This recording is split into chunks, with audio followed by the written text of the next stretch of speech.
All right, everybody. The three players that did not work today, Clyde did not work, Willie Gay, and Sammy. Everybody else worked today. I got to get Coach Cove, I believe.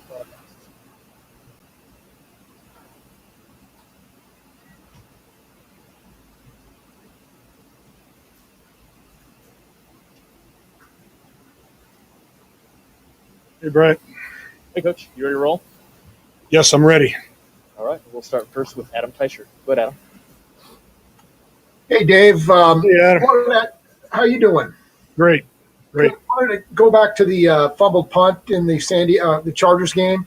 Oh, man. Hey, Okay. if it were up to me, I would have asked you 5 minutes after the game was over. I know. Was that a bad decision or just a guy in too much of a hurry there? It's probably too much of a hurry. I'm sorry, Dave. Brad, I'll have a follow-up. He just kind of took his eye off the ball. The ball bounced right to him. I mean, if you look at the tape, it landed right in his hands. He just looked up at the coverage and he dropped it. 9 times. I mean, he's going to grab that ball every time, 100% of the time. That ball bounced right to him, so he just bobbled it, put it on the ground, and it ended up being a bad play, obviously. Okay, and even though that one wasn't necessarily a bad decision, do you see him getting better within the decision-making part of his job back there? There's no question. You really, it's hard to see it on tape, but he's so much more in tune to what's going on and what punters are doing and what they're trying to do to him. He's all the little small details that you really can't see, as a fan or as a normal person just watching the tape. I mean, he's catching on. He's doing very well with that. He's getting better. Next to Sam McDowell. Go ahead, Sam. Brad, I'll have a quick follow-up to this. Dave, I know that you can't give away certain things, but is McColl the guy in the postseason? Because last year you had a game where you put Tyreek back there. Is that still in the mix for the playoffs? Tyreek is always in the mix. I mean, he's a guy that we know can come in and do a great job for us catching. He's if not the best catcher we have on our team. So he's always an option. DeMarcus Robinson, he's an option, but right now McColl's our number one guy, and McColl is he's got a good body of work in front of him, so behind him, so he's our guy. He's our number one guy. You got my follow up there too. Thanks, Dave. Go next to Pete Sweeney. Go ahead, Pete. Hey, Coach, I know that the NFL made a change for the postseason this year as far as unlimited practice squad elevations. Just wondering how that impacts special teams and how you like that new mix. Ed, I love it. I love it because now anybody on practice squad, you're allowed 2 elevations, 2 guys that can come up. And it doesn't matter if they already used their elevations during the year. It's like everybody's starting from ground zero. So, it doesn't matter. So it's a good thing for us. That 2 guys can be pulled up, even though we had them up before. It just gives you that much more, flexibility in the roster. So I'm kind of happy about it. Let's go next to Matt Derrick. Go ahead, Matt. Hey, I got 2 quick questions with a follow-up, Brad, if you don't mind. Coach, I'm curious about the regular season standings as far as your top special teams guys. Who scored the most points? Oh boy, I think it was Amani. Watts. He was solid. Pringle was solid. Our 4-phase guys were great. Obviously, Dorian O'Daniel was running away with it until he got hurt. And then he got hurt. He missed those last few games. I think he dropped out of the first place. But I was really happy with the guys, the way they all competed and they played during the season. And the key now is to keep getting better. We have 3 games in front of us. That's where we're looking at it, and we got to get better each game. And also, you brought back Dustin, and you had Johnny on the practice squad for a while as a backup in case of COVID or anything. Some teams have been stashing a backup long snapper too. Do you have a backup long snapper, or is that maybe a wish list for the practice squad you'd like to have? We have some guys that can do it. Travis Kelce is a guy that can come in a game. If something happened to James, he would be our guy, and we wouldn't bat an eye putting him in there. So we feel pretty good there. Having Dustin back is really, we were fortunate to be able to get Dustin back. I mean, he's a Chief. He's always been a Kansas City Chief, and he always will be. And it's good to have him back in the locker room with the guys. He's just a fun guy to be around, and He's going to help Tommy, down the stretch here, and he's helping our football team because of the 3 teams that are left in the AFC, there's 2 left-footed punters that are left, and he's giving us those looks during practice. We catch a left ball rotation for our returners, a live ball, which is better than catching off of jugs, and he's been a real asset, having him on the practice squad right now. We've got 2 more. We'll go Nick Jacobs and then Tyrann. Go ahead, Nick. Dave, for you, how on alert do you have to be with some of the fake punts? Because I know the Browns snapped it to the punter earlier this year, and they've had a couple. Yeah, the punter took off on one, and he got ear hold, and he fumbled. So I'm not sure he's going to run that again. He might. I mean, we're ready for it if they do. But, yeah, I mean, this coach is a good coach. If you're not aware, if you're not, on your toes, they can get you at any time. So you always have to be prepared. This is a very good unit that we're facing, and we'll be ready. We'll go last to Tyrann Petro. Go Tyrann. Coach, the divisional game last year against Houston was kind of the highest of highs and the lowest of lows, right? No question. No question. What do you say to your team other than obviously, hey, let's not have the bad plays, right? But what do you take away? What is that experience, and what message comes from that game last year as you head into this? Every play matters. Every play is so important, and especially on special teams. I always say special teams plays are like work 2 plays of offense and 2 plays of defense on one play. We lived it. I mean, we gave up. Obviously we gave up 2 big plays, bad plays, but then we backed it up with 3 great plays. So we ended up coming out on top, and that's the thing. You just keep on playing. Think bad things are going to happen sometimes. You got to keep playing, and get it to swing in your favor, and get. Hopefully, at the end of the day, you have more big plays for you than you have against you. Coach, we appreciate the time. Thanks for joining Okay, us. take care. All right, guys, we got Coach Spags coming your way next.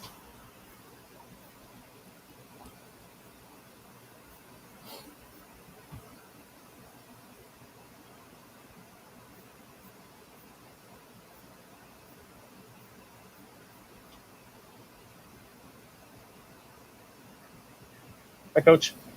Hi, Brad. How we doing? Good. Are you ready for us? I am. Since Dave Tobe was in here, I got to adjust the microphone, that big sucker that he is, right? All right. Can't really see everybody, but glad to have you all here. It's good to be doing this again. I mean, it feels like forever since we've got together and had a week of practice, but just got done with our second one and feel pretty good about it. So with that, I'll open it up. We'll go first to Herbie Teope. Go ahead, Herbie. Hey, Coach. Good afternoon. How are you? Hey, that'd be great. Hey, from Christian McCaffrey, Mike Davis to Alvin Kamara, Latavius Murray, you've had your share of facing off against 2-headed running backs in this past season. What is it about this Sunday's matchup that makes it unique or even challenging when you look at Nick Chubb and Kareem Hunt? Yeah, a great question. Typically, you can say when you got 2 running backs that you're facing, you can say, okay, when 24's in there, here are some things that they run. When 27's in there, really they run their whole offense with both of them. That's where they're really effective. So we can't get a beat on that. We've got to defend the scheme.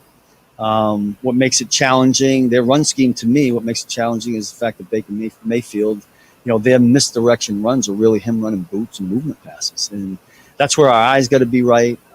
That's where we got to build the wall, track the hip, and set the edge, just like we talk about. But they present a problem, no question. Thanks, Coach. Yep. We'll go next to Sam Mellinger. Go ahead, Sam. Hey, Steve. I know a lot of people have talked about Tyrann and him being a good fit with what you do. Can you talk specifically about what it is about what you like to do with defense that made Tyrann a good fit? And I'm also curious if you've gone even beyond what you've done before to kind of highlight his talents.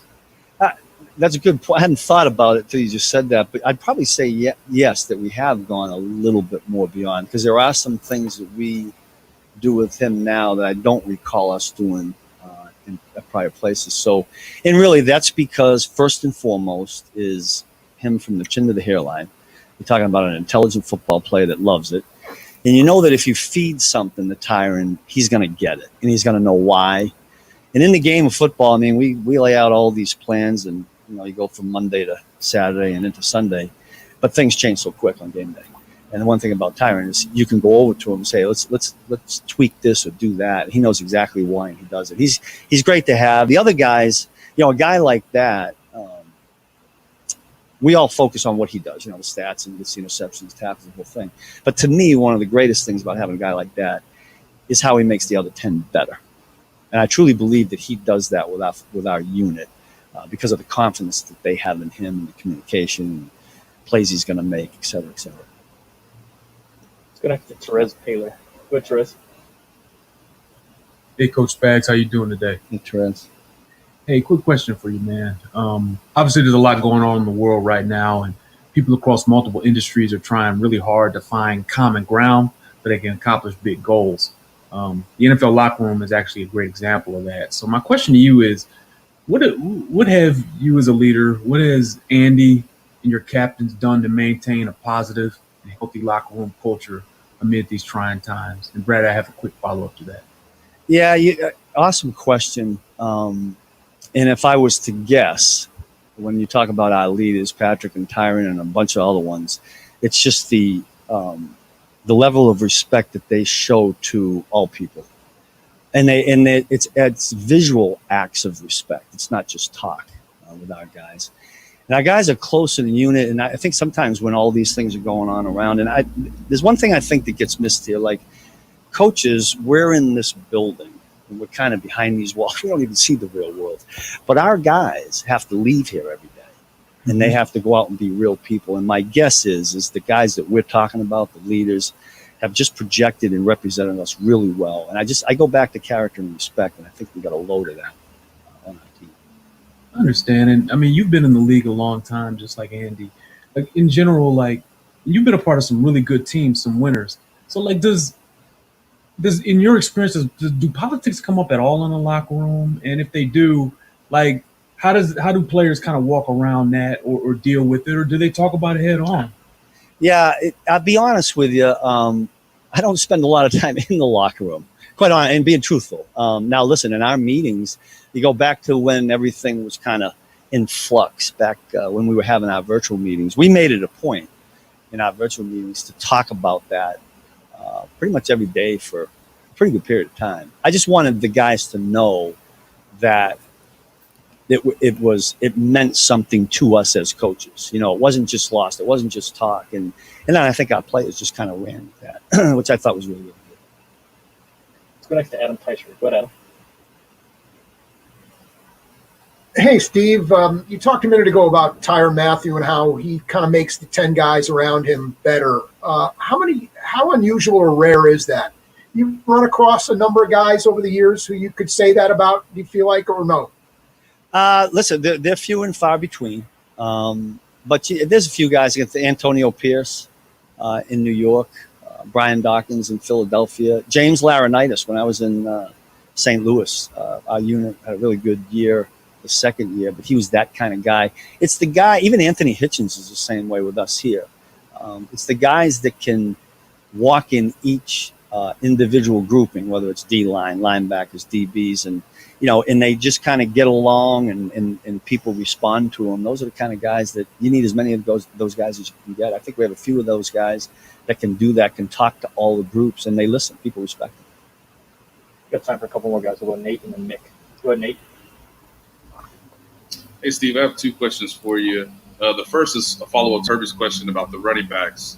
They seem to be extremely effective as pass catchers as well. I just wonder what that dynamic does to you and how it may shift your personnel packages, because they tend to play more like, some bigger wideouts than obviously a traditional running back. Yeah, certainly. Certainly Kareem and the guys here. Some guys that have been here when he was here obviously know that he's a threat. You can put him out. It's like a wideout defender. We have to be aware of that. Always got to know what 27 is. It'd be easy if you put a running back in there and you say he catches the ball all the time, and you put one in there and you say he runs it all the time. But you're dead on with both these guys. They can do extremely well at both of them, and they don't skip a beat. It's kind of what I was saying earlier. No matter which one they have in there, so I think that's a luxury for them. It's got to be something that we're aware of. Normally we'd be in practice and put a 24 and a 27 jersey on and say, okay, you got to know that when 27's in there, they got a chance of doing this. But quite frankly, this week we got to defend the running back. Whichever running back is in there would run the football, catch it, and I think our guys have been in tune with that. And hopefully that'll show up in the game. And you mentioned Anthony earlier. He was on the COVID list for a while, away from you guys. Just how it tried to get back in line with what he was doing earlier this season. And obviously, we know the idea of just how guys are trying to manage, when they obviously encounter COVID and have to stay away. So, just what has he been like since he's been back with you guys? Yeah, I'm glad you asked that. It feels completely different. Like, first of all, Ben Neiman and Darius Harris did a great job. And I don't know if you guys caught it at all, but Colin Saunders played some linebacker for us in that last game. God bless him, man. He was out there. He looked like Levon Kirkland. We had Levon Kirkland in Philadelphia at the end of his career. He looked just like him. And he had some fun with it, and we needed him. I mean, we had all the guys getting banged up. But getting back to Anthony, you felt his presence in the bye week the minute we had those practices, and he was back with us. He just, listen, the guys gravitate to him in front of the huddle, the communication he makes on the line of scrimmage, the whole thing. Guys felt it. We feel it as coaches. We know we can do a little bit more when you have a guy like that. So we're sure glad we're going back. Last one to Nick Schaefer. Go, Nick. Hey, Steve, last year, one of the playoff themes for you guys was obviously the slow starts, but I believe you gave up just 7 points in the fourth quarters of those 3 games. Do you feel like that was something that maybe got lost in the shuffle, and how big was that in you guys being able to do what you did? Well, certainly in any playoff game, fourth quarter is huge. I mean, we know, you guys have all the stats, and we know that these playoff games come down to last possessions or one possession football games. We know that. So playing good defense in the fourth quarter is huge. Now, I will be honest with you, because my mind goes this way. We have not done a great job of that. Kind of down the stretch here. We did earlier in the year. So it's something that we need to rise up and take care of. We worked on it a little bit in the bye week as much as you can. But listen, I certainly hope that we can play our best football in the fourth quarter. Let's say that. Coach, we appreciate the time. Thanks for joining us. Okay, you got it. Coach EB, come on next.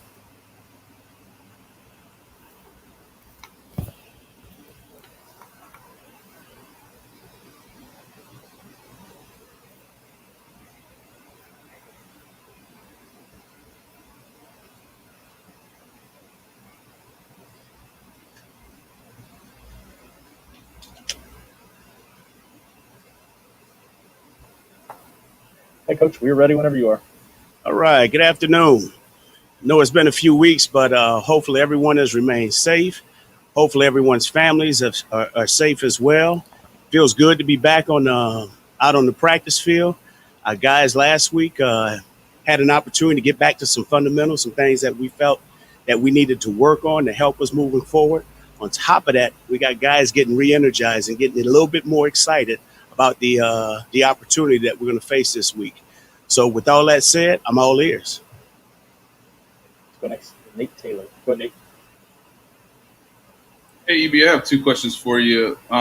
Just in your time coaching Kareem, just what did you learn about him as a person? And then can you kind of describe just your feelings when it became clear that he wasn't going to be a part of the team moving forward? Well, first of all, Kareem is a beautiful kid. He is a beautiful spirit about himself. All right. And I know that you guys really don't get to see that side of him. I mean, he's a fun-loving family guy, and he's one of those kids that you just can't help but want great things to happen to and happen for. But as far as a player, a beast. Runs hard, plays hard, knows how to maximize every opportunity, okay? You can see that when he's out on the field. He runs with an attitude, and he runs with a determined mindset that he's going to find a way to make it across that line.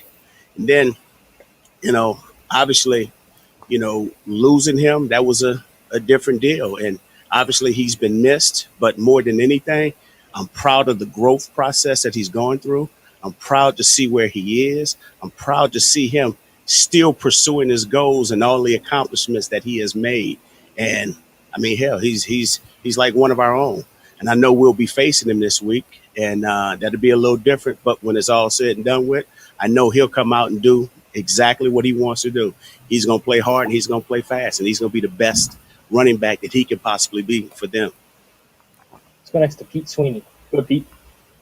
Coach EB, Sammy Watkins was so important for you guys in the stretch last year as you faced some of these better teams in the playoffs.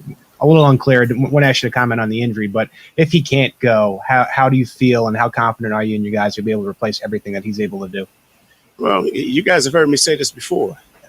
We want all hands on deck. But if Sammy can't go, the next man got to be ready. And that's how we prep. That's why we got a great coaching staff.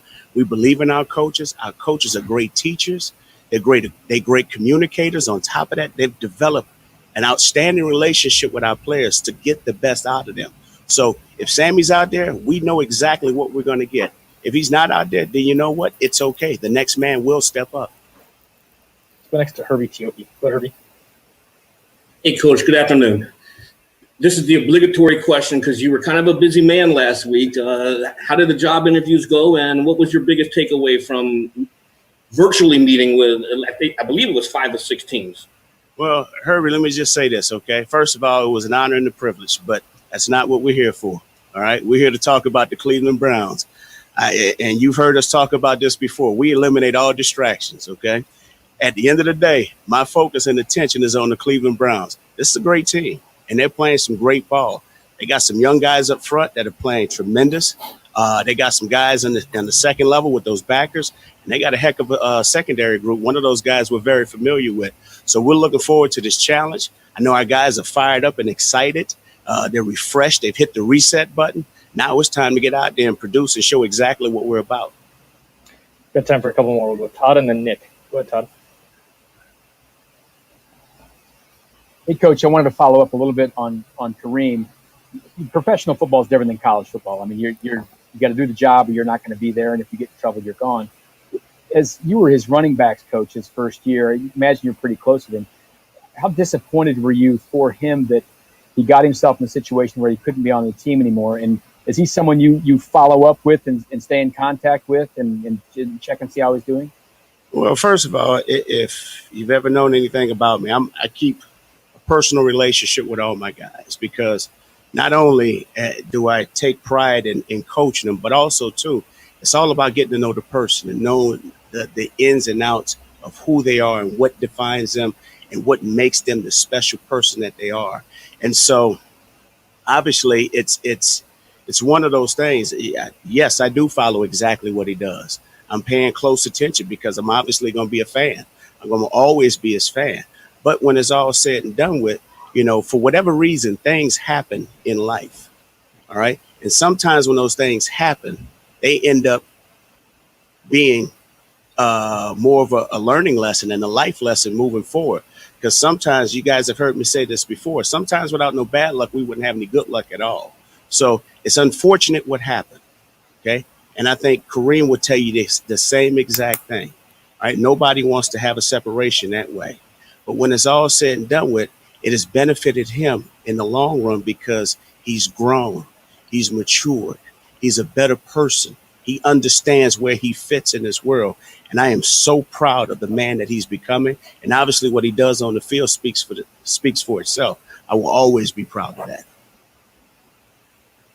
Last one to Nick Jacobs. Go ahead, Nick.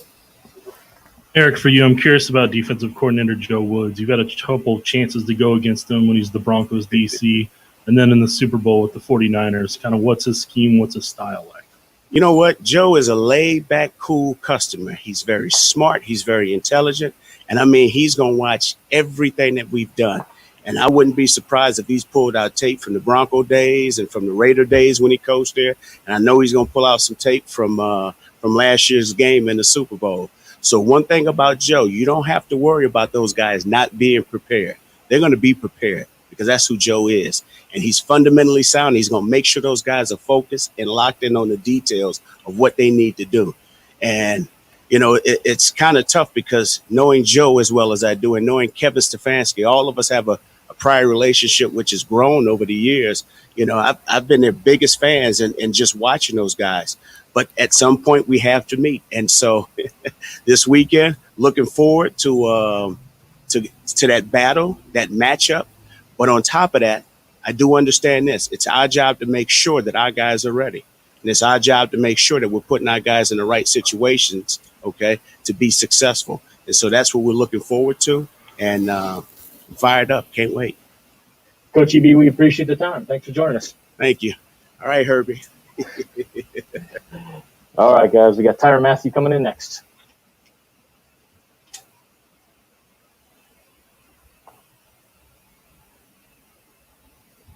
Hey, Tyrann, you ready for us? Yes, sir. All right, we'll start first with Pete Sweeney. Go ahead, Pete. Aaron, as you face the Browns, a lot of what they like to do is to run the play action and sort of make the runs look like the passes and vice versa. How important, when you're facing that, does communication between the multiple levels become for y'all? Yeah, it's extremely important. I think, any team you playing, in this league, it's extremely important to, communicate before the snap and after the snap. I'll probably add one more thing. I think it's going to come down to discipline as well. They're going to do some of the same things, but they're going to do it different ways. One may be a run, one may be a pass. So, but it's going to look the same, and we're going to have to be very, very disciplined, in our assignments. Let's go next to Sam Nellinger. Go ahead, Sam. Hey, Tyrann. Brad, I'm going to have a real quick follow if I can. Tyrann, I'm curious from your point of view. You were a great player before you got here. I understand that, but it seems like your play has gone to a different level. Is there something? What is it about what you walked into? What is it about what's provided here that has maybe brought out, even another level than what you had before? Yeah, I mean, I got to really, give my coaches a lot of credit. I've had a lot of great coaches, over my career, even going back to high school. I think sometimes, guys can, not coach people like me because they assume that I know it all and they assume that I'm always prepared. I think when I came here, just the instructions I've been given, the teachers I have, Spags, Coach Merritt, I'm constantly, being taught something new, every day. So for me, my passion for the game is like growing. I love to be around my teammates. I love to be involved, with the schemes and stuff. But I got to give a lot of that credit to my coaches, for the way that they're teaching me, going forward. Okay, and then the other thing is kind of just in the opposite direction, right? Like, do you have a sense? I've heard this from people in the building. Do you have a sense that your specific strengths, what you do well, what you're valuable for, is exactly what this team needed when you walked in the door? That they've sort of responded, the same way, and you brought out their best. Yeah, I mean, I like to look at it like that. I think this team was already great, before I got here. They had a bunch of wins, a bunch of division titles. For me, what I try to come here and do is just, work every day. Every practice means something to me. Every rep is like personal. I'm trying to get better. I think that's really my intent, is to always get better. Go next to Therese Paley. Go ahead, Therese. Hey, Tyrann, how you doing? Hey, all good. Hey, man, quick question for you. And Brad, I got a quick follow-up to it. There's a lot going on in the world, and people are trying really hard to find common ground to accomplish big goals. And I think a great example of that's in the NFL and actually you guys, right? So my question for you is, how do you and the other captains maintain a healthy locker room amid trying times when, like not everybody's going to agree politically on stuff happening? Like, what are some of the steps and things you guys do as captains to make sure you don't let stuff going on in the world get in the way of your common goal, which is repeating? Yeah, I think a lot of guys, well, most of us in the locker room, we all appreciate each other. So, approaching us or, having hard conversations, it's not really difficult for us. I think we got a team that's really focused on football and focused on winning. I feel like some of the other conversations we've had, it's been fairly easy. I think in our mind, we understand, who we are and what we represent. And it's all about us, showing that bond, showing that commitment, to one another. But it's an open floor. All of us respect each other, appreciate each other. And I think, that's the start. That's how you continue to grow. Gotcha. And Spag says you guys spent some time every day kind of this summer talking about social issues. What were those discussions like for you? How long did they last? And lastly, how good was it to kind of get those feelings out? Like, is that a big part of this? Just getting out what you have to say, so and having that heard. Yeah, absolutely. I thought Spags did a great job. I think for one, all of us are men. I think at the end of the day, we all want to be accepted. We all want to be heard. And I think just having Spags, open the floor and, if you've been around Spags, like he's all ball, he's all about the next practice and the next rep. And so for him to kind of take time out of, what he really want to do, which is teach, I think that says a lot about him, a lot about our assistant coaches. All those guys were involved in the conversations. And for us, it made us feel so great, to have that conversation. For our D coordinator kind of open the floor. I truly believe we all felt like we were in the right place, at the right time. Let's go next to Harold Kuntz. Go ahead, Harold.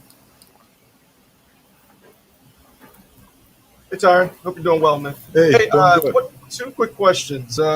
First, when it comes on the field, you guys had success with stopping Derrick Henry, holding him to 69, well below his average in the AFC Championship game. You seem to have this success when top running backs you guys face. What is it about you guys as a defense when you face top running backs and just that extra motivation, that extra gear that it gives you to go? And then I'll have the second question after. Yeah, I think, really it's just a commitment, to each other. Obviously, it's a big challenge, and I think anytime, really over the last couple of years, last 2 years, I think every time our defense has been challenged or had to step up to a challenge, my guys, are ready and prepared. A lot of that has to do with the coaches. A lot of that has to do with individuals, taking it upon themselves to kind of stay committed and stay disciplined. But, I like my guys. We always rise, to the challenge. And then the other question, you tweeted about Eric Bieniemy and how you said he brings out the best in people and he even inspires you. Could you just elaborate into how, a guy like him brings out the best in the players and inspires you individually? Yeah, I think all great players, all good players, they want to be coached. They want to be coached hard, and they want to be coached the right way. And I think the last part of it, they want to be coached by somebody that they know, will have their back. And I think Coach Bieniemy really embodies that. Even as a defensive player, to see him get on Tyreek and get on Kelsey and push those guys to the next level, even though those guys have reached, great heights. I think that says a lot about him as a coach, as a motivator. And like I said in my tweet, I'm inspired by him. Me and him, share some of the same background, being from, Louisiana, and, we have some of the same, friends in a sense. And so I always want the best for him, but he's definitely one of those guys I feel like definitely deserving. Got time for two more. We'll go Herbie and then Vahe. Go ahead, Herbie. Hey, Tyrann. Just to follow up, a quick follow-up to Pete Sweeney's earlier question where you mentioned that defending against the Browns play action, but specific to their backfield with Nick Chubb and Kareem Hunt, what is the unique challenge preparing to face these two running backs? I mean, it's like a double-headed monster. When one checks out the game, another one comes in. Both of those guys are elite. I think in their own way, obviously, Kareem, he can do a lot, things out the backfield. They motion him out a lot in empty sets, trying to find a matchup. And, Nick Chubb he reminds me of those old school runners. You know what I mean? Big, stocky, low to the ground, tough to tackle. So, and then both of those guys are good in the pass game, and they use them in the same way. So it can kind of get tricky, when you're watching film. But I'll describe him as a two-headed monster. Let's go last to Vahe Gregorian. Go ahead, Vahe. Hey, Tyrann. Obviously, it's a great challenge to try to repeat, and you dealt with that pretty well during the regular season, of course. But I wonder at this stage what the difference is between thinking you can do it and knowing you've done it, and how that might be part of your mojo right now. Well, I think it's all the same, especially for me. It's all about the work you put in, during the week. It's all about how attentive you are in meetings. Are you listening to your coach when he's giving these little nuggets? And, can you take all the information to the field? And can you do it at a high level? I think that's really what it's all about. Tyrann, we appreciate the time. Thanks for joining us. Thank y'all. Appreciate it. All right, guys. That is it for today. Give me 1 second. We'll be right back here.